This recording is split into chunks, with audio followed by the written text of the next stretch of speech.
إن الحمد لله نحمده ونستعينه ونستغفره ونعوذ بالله من شرور أنفسنا ومن سيئات أعمالنا من يهده الله فهو المهتدي ومن يضلل فلن تجد له وليا مرشدا وأشهد أن لا إله إلا الله وحده لا شريك له وأن محمدا عبده ورسوله الذي لا نبي بعده أما بعد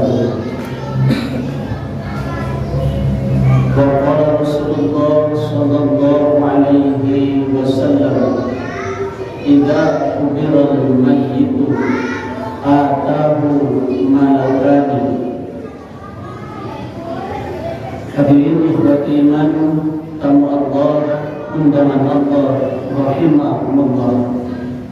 Alhamdulillah, puji dan syukur kita panjatkan kehadirat Allah yang Rabbul Ghafur, di mana di saat yang mulia ini Allah masih memberikan jatah umur kepada kita semua, hingga dengan lautan nikmat yang diberikan Allah kepada kita pada hari ini bisa melaksanakan di antara kewajiban kita, yaitu melaksanakan ibadah Jumat sebagai bentuk pengabdian kita kepada Allah Subhanahu wa taala.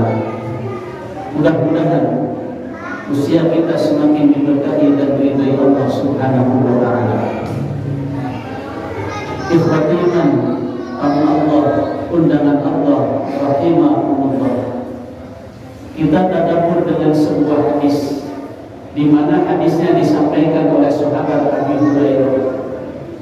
Sahabat Abi Hurairah menjelaskan di hadis itu, beliau menerima nasihat dari baginda Rasulullah Sallallahu Alaihi Wasallam menjelaskan tentang perjalanan kehidupan manusia ketika manusia sudah meninggalkan alam dunia ini. Apakah kematian itu berakhir kehidupan kita saat kita dihadapkan dengan sebuah kematian, saat manusia diwafatkan dipanggil oleh Allah Subhanahu wa taala, apakah urusan kita berakhir di sana? Maka di sini sahabat Abi Hurairah menjelaskan, idza qubiral mayyit, apabila manusia sudah tidak berdaya, sudah menjadi mayyit, sudah menjadi jenazah, sudah diwafatkan Allah, lantas dia berpindah dari alam dunia ke alam barzakh, dari alam dunia ke alam kubur. Saat kita sudah dikuburkan, lalu ditinggalkan oleh seluruh sanak saudara, keluarga besar, saudara tetangga yang mengantarkan mereka pulang lagi, kondisi kita di sana, atahu malakani, dia didatangi oleh dua malaikat. Siapa malaikatnya? Satu malaikat munkar, yang kedua malaikat nakir. Di sana awal kehidupan kita yang sesungguhnya. Jadi kehidupan kita yang sesungguhnya bukan sekarang. Kalau di dunia itu dibatasi kehidupan kita. Kalau ada orang yang bertanya berapa lama kita hidup di dunia, maka patokannya adalah sabda baginda Rasul. Kata baginda Rasul, berapa lama? Amaru ummati baina sittin wa sab'in. Umur umatku di dunia antara 60 sampai 70. Patokannya di sana. Umur baginda Rasul pun saat diwafatkan Allah, beliau berusia 63 tahun. Dan ibunda Khadijah saat diwafatkan Allah, usia beliau saat diwafatkan Allah usianya 65 tahun. Maka kata baginda Rasul, amaru ummati baina sittin wa sab'in, umur umatku, umur kalian di dunia tidak lama, hanya sebentar, 60 sampai 70. Kalaupun ada orang yang bisa lewat dari usia 70, wa aqalla minhum man yasuzu dzalik, sangat sedikit. Ada orang yang bisa lewat usia 70, tapi kalimatnya sintabdil wa aqalla minhum, sangat sedikit di antara kalian yang bisa melewati usia 70 tahun. Lihat saja orang tua kita, saudara kita, adik kakak kita yang sudah diwafatkan Allah, rata-rata usianya itu di bawah 70 semua. Itu sebagai patokan dari baginda Rasulullah SAW. Berhati-hatilah saat kita menjalani kehidupan kita di dunia, apalagi kalau sudah lewat usia 40. Berhati-hatilah. Lantas apa? Saat dikuburkan nanti, atahu malakani, dia didatangi oleh 2 malaikat. Ini yang perlu kita waspada, yang perlu kita pahami, bahwa jenazah itu di dunia yang disabdakan oleh baginda Rasul ada 2. Satu, jenazahnya orang muslim, orang yang beriman kepada Allah, orang yang taat patuh beribadah kepada Allah, orang yang baik kepada pasangan, orang yang hormat kepada keluarga dan kedua orang tuanya. Saat mereka diwafatkan, itu jenazahnya kata baginda Rasul al-mustari, orang yang diistirahatkan Allah. Tapi tidak wafat, cuma Allah mengistirahatkan. Lantas jenazah orang yang beriman itu saat didatangi oleh 2 malaikat. Malaikat tadi membawa seorang pemuda, seseorang yang gagah dan tampan. Lalu malaikat Munkar Nakir berkata kepada jenazah yang pertama, ma kunta fi hadzal rajul. Coba kamu sebutkan siapa pemuda yang aku bawa ini. Maka jenazah yang pertama diberikan luar biasa, diringankan lisannya, dikuatkan mental dan hatinya, disiapkan raganya untuk berhadapan dengan malaikat Munkar Nakir. Dia berkata dengan lantang, dengan ringan, huwa Abdullah Muhammad Rasulullah, asyhadu an la ilaha illallah wa anna Muhammadan abduhu wa rasuluh. Itu jenazah yang pertama bisa mengucapkan kalimat tersebut dan kenal kepada sosok baginda Rasulullah SAW. Pertanyaannya, dari mana dia bisa kenal dengan baginda Rasulullah SAW? Inilah hebatnya Allah memberikan penghormatan kepada orang yang beriman, sampai bukan hanya di dunia, ketika di barzakh pun, ketika di alam kubur pun diringankan oleh Allah sampai bisa kenal kepada baginda Rasulullah SAW. Lantas bagaimana? Saat jenazah yang pertama mampu memberikan bayan, mampu memberikan penjelasan kalau ini adalah baginda Rasulullah SAW, dia mendapatkan 3 hadiah istimewa dari Allah. Allah menanggung memberikan hadiah istimewa untuk siapa? Jenazah orang yang beriman, orang yang diwafatkan dan diserahkan. Apa hadiahnya? Saat mampu kenal dengan baginda Rasul, hadiah yang pertama, perhatikan baik-baik biar kita bisa mendapatkan hadiah ini saat di barzakh. Apa hadiah yang pertama? Tsumma yufassahu qabrahu sab'una zira'an fi sab'in. Kuburan orang soleh, kuburan orang yang beriman, kuburan orang yang taat patuh beribadah kepada Allah, kuburan orang yang baik kepada pasangan, yang hormat kepada kedua orang tuanya. Saat dikuburkan nanti, tsumma yufassahu qabrahu sab'una zira'an fi sab'in, kuburannya diluaskan oleh Allah seluas 70 hasta dikali 70. 1 hasta itu 70 cm. Nggak usah dihitung. Allah juga tidak nyuruh kita untuk menghitung berapa jumlah, tidak. Ini bayan bil isyarah. Artinya apa? Kuburan orang soleh itu lebih luas dari 70 hasta dikali 70. Ini fasilitas mewah dari Allah. Fasilitas mewah dari Allah. Kuburannya diluaskan seluas 70 hasta dikali 70. Begitu luas. Dan tidak hanya di sana. Apa berhenti di sana? Tidak. Lantas dikasih hadiah yang kedua. Ketika kuburannya diluaskan seluas 70 hasta dikali 70, yang hadiah yang kedua untuk orang soleh itu thumma yunawwirulah, lalu kuburannya diberikan cahaya yang sangat indah yang tidak pernah didapat di dunia sekarang. Kita melihat keindahan cahaya matahari dan cahaya bulan, cahaya saat di barzakh, itu bukan cahaya yang ditemukan hari ini. Seperti apa? Allahu a'lam. Cahaya dengan penuh kenikmatan dari Allah. Saking bahagianya jenazah itu, saking bahagianya jenazah orang soleh itu, baru dapat dua hadiah, dia tidak sadar, lalu dia bilang kepada Allah. Dia bilang kepada Allah, dia bilang kepada malaikat Munkar Nakir, saking bahagianya, arji ila ahli fahir. Bolehlah aku izin sebentar, mau pulang ke rumahku sebentar saja.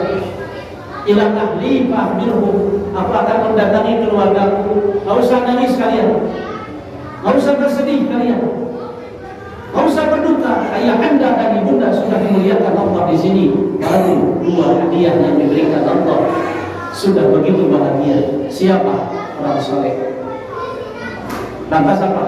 Allah tidak mengizinkan untuk kembali, tapi dikasih hadiah yang ketiga. Apa hadiah yang ketiga? Hadiah yang ketiga Allah bilang kepada jenazah orang soleh, kepada ahli ibadah, orang yang baik kepada istrinya, orang yang baik kepada suaminya, orang yang baik hormat kepada kedua orang tuanya. Apa hadiah yang ketiga? Tumana. Silakan kamu tidur sekarang, silahkan kalian istirahat sekarang. Gak usah sholat, gak usah cari nafkah, gak usah mendidik anak lagi, gak usah mendidik istri lagi, gak usah kalian menemani mereka. 6. Silahkan kalian tidur. Di hadis yang lain kalimatnya 6 sholihan. Tidurlah kalian dengan nyenyak, tidurlah kalian dengan puas. Sampai kapan tidurnya? Ila yaumil qiyamah. Mereka ditidurkan oleh Allah sampai yaumil qiyamah. Di mana para sahabat sekarang? Di mana para tabi'in sekarang? Di mana para tabi'ut tabi'in sekarang? Di mana para salafus sholihin sekarang? Para sahabat yang sudah diwafatkan Allah sampai hari ini sudah 14 abad lebih, mereka belum sampai ke akhirat. Mereka semuanya ditidurkan di barzakh oleh Allah. Tidur dengan penuh kenikmatan, tidur dengan penuh nyenyak, tidur tanpa lelah dan capek. Tidurnya dijaga oleh Allah. Seperti apa tidur mereka? Di hadis ini, tidurnya orang soleh kanaumil arus, seperti tidurnya para pengantin baru, tidur penuh dengan kebahagiaan, tidur dengan penuh kenikmatan. Barakallahu fiikum.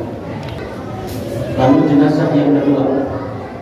Jenazah yang kedua ini yang ngeri. Sampai baginda Rasul menyebutnya wa amma munafiqan. Adapun jenazah orang munafik. Jadi orang munafik itu bukan kafir. Orang munafik itu bukan Yahudi, Nasrani, bukan.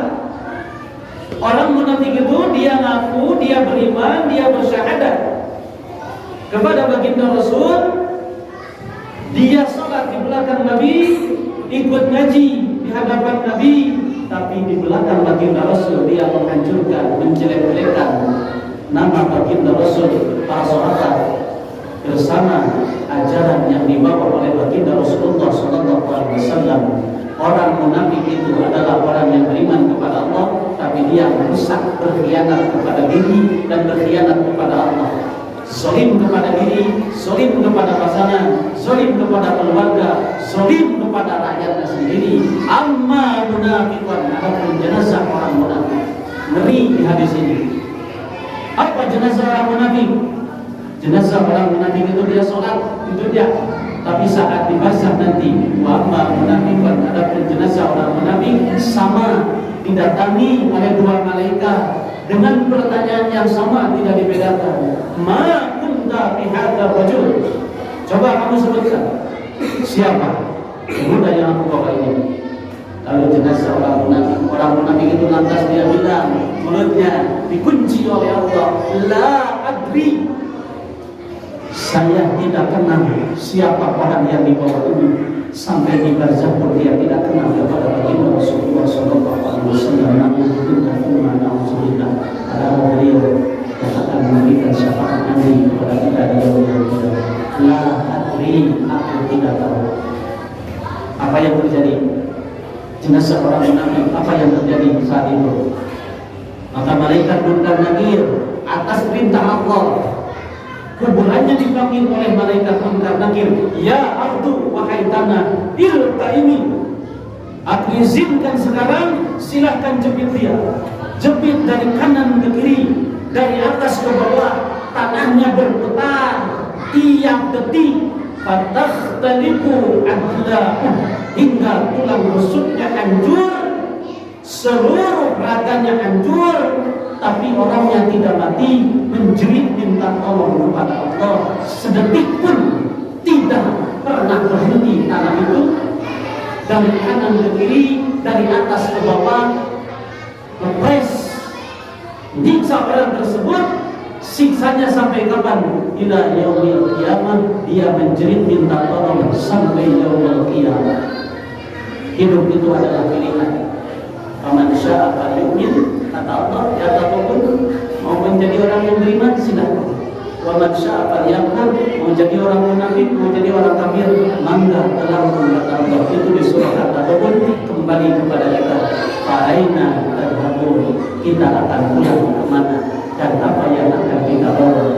Hanya amal soleh yang bisa menyelamatkan kita nanti di hadapan Allah. Ingat, saat kematian datang bukan akhir dari segalanya. Kematian itu berpindah dari dunia dan awal dari kehidupan yang abadi. Ingat, di barzakh, di akhirat itu sangat panjang, tidak dibatasi oleh Allah. Di Al-Hajj, di surah Al-Hajj, surah ke-22, di surah Al-Hajj disebutkan satu hari di akhirat al-fasa'in mimma ta'udun, itu bandingannya 1000 tahun kehidupan di dunia. 1000 tahun bandingannya kehidupan di dunia.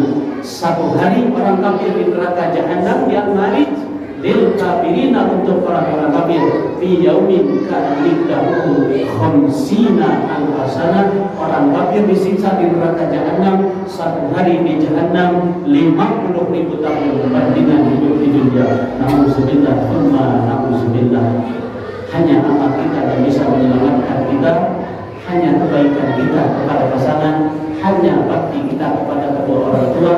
Kalau hidup ingin diberkahi Allah, muliakan pasangan. Hidup ingin diberkahi Allah, muliakan suami. Hidup ingin diberkahi Allah, hormat dan muliakan orang tua. Insya Allah kehidupan kita akan selamat di dunia dan di akhirat. Mudah-mudahan apa yang disampaikan menjadi ilmu yang bermanfaat untuk kita semua, sekaligus menjadi nasihat dan menjadi motivasi menambah kepada keimanan kita semua. Semoga kita senantiasa selalu istiqomah dalam beribadah kepada Allah Subhanahu wa taala. Aqulu qouli hadza wa astaghfirullah li wa lakum. Rabbana la tuzigh qulubana ba'da idh hadaytana wa hab lana min ladunka rahmah innaka antal wahhab. Rabbana atina fid dunya hasanah wa fil akhirati hasanah wa qina adzabannar. Subhana rabbika rabbil izzati amma yasifun, wassalamun alal mursalin walhamdulillahi rabbil alamin.